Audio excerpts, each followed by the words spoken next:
প্রিয় ভাই ও বোনেরা, আজ আমরা একটি অত্যন্ত গুরুত্বপূর্ণ বিষয় নিয়ে কথা বলবো।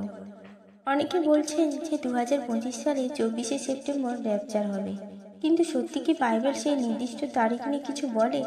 যদি না বলে, তবে আমাদের কিভাবে প্রস্তুত থাকতে হবে? আজ আমরা এই ভিডিওতে সেই উত্তর খুঁজব, তাই ভিডিওর শেষ পর্যন্ত আমাদের সঙ্গে থাকুন।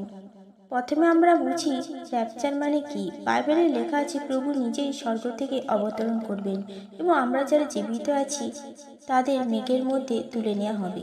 এটাই হলো র্যাপচার, মানে যীশুখ্রিস্ট আবার আসবেন, আর যারা তার মধ্যে বিশ্বাসী তারা হঠাৎ এক মুহূর্তে তাদেরকে তুলে নেওয়া হবে।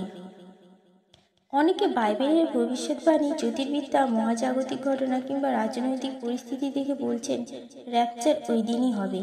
কেউ কেউ বলেন ইসরায়েলের পরিস্থিতি, বিশ্বযুদ্ধের হুমকি, অর্থনৈতিক অস্থিরতা এসব প্রমাণ করছে যে সময় খুব নিকটে। কিন্তু আমাদের বাইবেল বলছে মথি তার 24 অধ্যায় 34 পদে, সেই দিন ও সেই ঘন্টা কেউ জানে না, না স্বর্গদূতেরা না পুত্র, কেবলমাত্র পিতা জানেন। তাহলে আমরা নিশ্চিতভাবে বলতে পারি না যে 24শে সেপ্টেম্বর 2025 সেই দিন। এটা শুধুমাত্র একটি অনুমান। যিশু আমাদের সতর্ক করেছেন যে তোমরা যুদ্ধের কথা শুনবে, দুর্ভিক্ষ হবে, ভূমিকম্প হবে, জাতির বিরুদ্ধে জাতি উঠবে, পাপ বেড়ে যাবে, অনেকের প্রেম শীতল হয়ে যাবে। আমরা চারপাশে এগুলো আমরা দেখতে পাচ্ছি। এই ঘটনাগুলো আমাদের মনে করিয়ে দিচ্ছে যে আমরা খুব সময়ের সন্নিকটে রয়েছি। কিন্তু সবচেয়ে গুরুত্বপূর্ণ হলো প্রভুর জন্য আমরা কি প্রস্তুত আছি?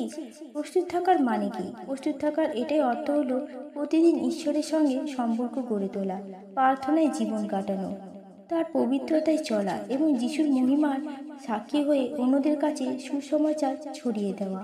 যদি আমরা প্রস্তুত থাকি, তাহলে র্যাপচার 24শে সেপ্টেম্বর 2025 হোক বা অন্য যে কোনো দিনই হোক, আমরা আনন্দের সঙ্গে যিশুর সঙ্গে সাক্ষাৎ করতে পারবো। ভাই বোনেরা, তারিখ জানাটা গুরুত্বপূর্ণ নয়, গুরুত্বপূর্ণ হলো আমাদের হৃদয়ের অবস্থা। যদি যিশু আজ আছেন, আমরা কি তার সঙ্গে যেতে পারবো? সেই উত্তর প্রত্যেককে নিজেকেই দিতে হবে। যাই হোক না কেন, শেষ জয় আমাদেরই হবে, কারণ ঈশ্বর আমাদের সঙ্গে আছেন। আমরা যেন প্রতিদিন প্রস্তুত থাকি, কারণ যিশু খুব শীঘ্রই আসছেন। ধন্যবাদ। প্রভু আপনাদের সবাইকে আশীর্বাদ করুন। জয় যিশু।